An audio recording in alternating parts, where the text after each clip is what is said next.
In 2023, live well to the rhythm of your own beat. This is the theme that Step Forward wants to share with you as we welcome the new spring. It's a sharing from our classics collection, inspired by a masterpiece called Walden, or Life in the Woods, by the American writer, poet, and philosopher Henry David Thoreau. There was a man who never followed anyone else's pace.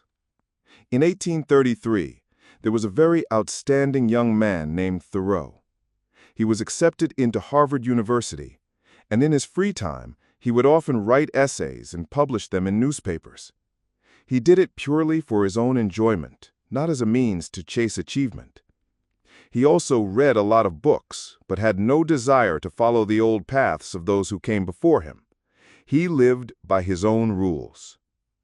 Thoreau lived right in the era when the American economy was booming in the 19th century, and the whole society was making great strides towards industrial civilization. In that era, everyone was frantically racing through life. Some people seized the opportunity and rose like a kite in the wind, quickly accumulating wealth and becoming the leaders of their time. Others wanted to stick with the careers their parents and grandparents had left them. Although they struggled, they weren't left behind. There were also those who had to drop out of the race and go back to the countryside to farm. And then there were those who, no matter how hard they tried, were still left far behind. In many people's eyes, Thoreau at that time was one of those left behind, a pitiable man who could never get ahead.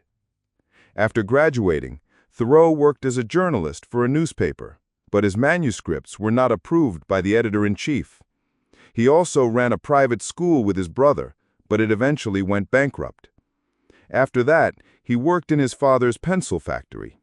In this job, he was very successful because, after making improvements, he single-handedly produced a type of pencil with a technology that had never existed before. And this was the opportunity that could have made him a lot of money and become rich. But Thoreau decided not to push production further and chose to end this job, because for him, living a repetitive life just to make money was really boring. He didn't want to endure the torture of a repetitive job, nor the constraints of a life just for the sake of having a nice house or a fancy meal like everyone else. So the result was that, while those around him were getting richer and richer, Thoreau was getting poorer and poorer. He couldn't even afford to pay his rent. And whenever someone advised him to learn from others, Thoreau would firmly reply, "I had rather sit on a pumpkin and have it all to myself than be crowded on a velvet cushion.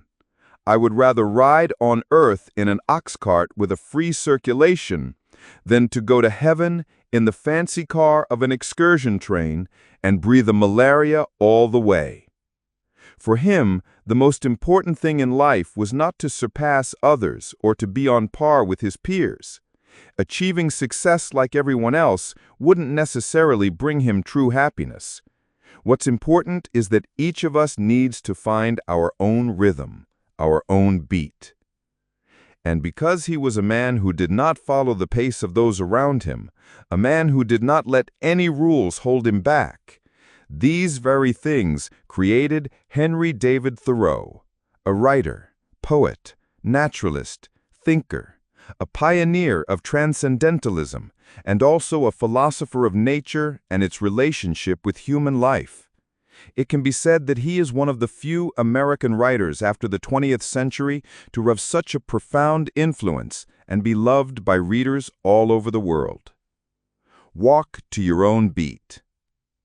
So, at the age of 28, when most people were chasing money and material possessions, Thoreau gave it all up, and with a borrowed axe, he went to the pine woods by Walden Pond. There he chopped wood, built a house, and cleared the land. And it was from this place that he saw for himself the beautiful scenery of Walden Pond. He built his house over a long period, all by himself, with just an axe in his hand. For the next 2 years, he befriended the mountains, rivers, and stars, conversing with the birds, the lake, and the fish. Thoreau's thoughts soared freely in the tranquility of nature, of a simple life. In the end, they were condensed into the classic work, Walden, or Life in the Woods. A quiet lake, a self-built wooden house, surrounded by a forest, accompanied by the chirping of birds. Life by Walden Pond for Thoreau has moved the hearts of countless readers around the world. Walden has influenced American literature, the social movements of Gandhi and Martin Luther King Jr., and also countless modern people who long for a peaceful life. He said, "Men have become the tools of their tools." And he also said, if one advances confidently in the direction of his dreams and endeavors to live the life which he has imagined, he will meet with a success unexpected in common hours. In this marathon of life, everyone is running in different directions, at different speeds. Some start off successfully, some bloom very late, some live an ordinary life, and some are eliminated from the game very early. A person's dreams, abilities, thoughts, or luck can all become variables that set you apart from others. We can never be in sync with everyone, nor can we ever advance or retreat with others. And if you keep paying attention to how far have I come, how much have I gotten, we might miss our own beat. Only by running at your own pace, living well to your own rhythm, can we firmly overcome the storms and step into new, beautiful lands in our own lives. Walking to your own rhythm is the only way to persevere through all challenges. When Thoreau arrived at Walden Pond, he faced countless difficulties. First, how could he survive in this deserted forest? While building his house, because he had to chop wood and carry it from early morning, he used a lot of energy every day. But his finances were tight and he didn't have enough time for farming. So every day he could only satisfy his hunger with corn and purslane. In reality, the real challenge for Thoreau wasn't starvation, but the winter here. The winter by the lake lasted about 3 to 4 months, and on days with heavy snow, Thoreau's cabin was as cold as an ice house. But he still had many ways to get through the cold. They will walk to their own rhythm, not panicking or being impatient, not being disturbed by the noise from the outside world, and not being afraid or surrendering to any difficult situation before them. Whatever your choice is, whatever life you choose to live, you cannot avoid the challenges of fate. What we need to do is to cultivate a truly strong heart, to always let yourself be calm, to summon courage, bravery, and persistence to continue on the path you have chosen. The right rhythm leads us to happiness. In this book, Thoreau vividly tells us about a summer morning when he was rowing a small boat drifting on the calm surface of the lake. When he reached the middle of the lake, Thoreau lay back and fell asleep without realizing it. When he woke up, he found that the lake's current had pushed his boat to the shore. He said his heart was as free as a bird.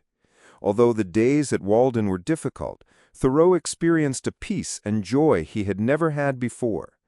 Every day he had visitors from nature, sometimes a breeze carrying the scent of flowers, sometimes a shy sparrow, and sometimes a silly rabbit that had lost its way. Every time Thoreau entered the forest, he always felt a strong primal vitality awakening within him. A reader once wrote to Thoreau after reading his work, expressing a desire to follow in his footsteps and live alone in nature. Surprisingly, Thoreau firmly refused, telling him that people should follow their own hearts and live as their unique selves. This is also like the purpose for which he wrote this work, which is the hope that everyone can become their own Columbus. Columbus in history went out to discover a new continent, while each of us must find our own continent to live and feel our own land. In this world there are no two identical leaves, and there are no two identical people. Only by following our own path can we live a happy and truly meaningful life for ourselves. Thoreau only lived by the lake for 2 years. I'm sure many people will wonder, in the end he had to give up on his own rhythm, didn't he? But Thoreau explained the reason he left was as strong as the reason he came, because he wanted to experience many lives. He didn't want to spend any more time on life there. It's a fact that we can easily slip into a certain habit without realizing it, and then we step onto a beaten path. Why do we lower our soul's standards to live with tedious thoughts and repetitive work and call it conforming to the majority in society and think it's the right thing to do? Why do we have to go all out, get into a job just to pursue success, fame, or just to make money? Someone said that any job just for making a living is not worth wasting our life on. And thinking about it, it's really not wrong. It's a fact of life that a person strains to keep up with their peers might be because they hear a different drummer. In this life, we have draped all sorts of shakes and symbols around everything, but in the end, only truth brings us meaning. And only truth can withstand all the tests of time. The truth here is the answer to a question: are you truly happy with your life now? No matter how humble your life is, you must live it to the fullest.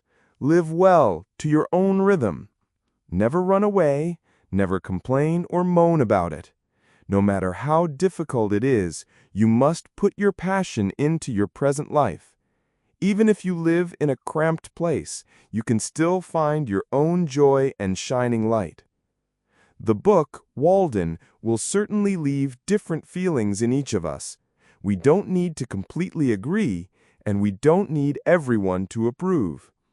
But if you have resentment, dissatisfaction with what you have, or are pressured by what you want, by what you are trying to pursue, or if you don't know what to do next, then I'm sure that if you just immerse yourself in the original text of this work, you will find for yourself a quiet Walden pond. And finally, a final quote from the author that has left me with a lot of thoughts. He wrote, "Only that day dawns to which we are awake. There is more day to dawn. The sun is but a morning star." In the notes, the morning star here is likened to a guiding direction for us.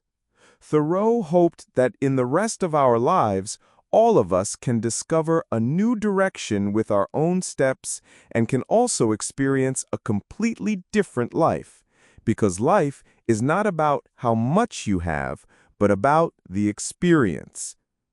I wish for all of us to be able to step off the beaten path, find what we truly love, and live well to our own rhythm.